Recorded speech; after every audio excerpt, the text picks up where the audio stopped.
પૈસા સંભાળીને રાખો, ખરાબ સમયે કામ આવશે. પણ હું કહું છું કે મિત્રચાર રાખો અને ચુનિંદા રાખો, ખરાબ સમય જ નહીં આવે. અને બીજું, તમારા લાગણીની કદર કરે એવા સાથે બેઠક કરવાની, બાકી પ્રેમથી કહી દેવાનું તમને તમારો બંગલો મુબારક, અમને તમારી ઝૂંપડીનો નશો છે. ભાઈ ભાઈ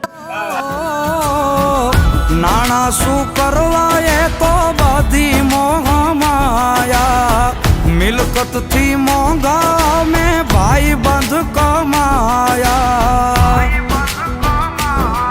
હો દીપ યુવરાજ કે તું દિલ નો દરિયો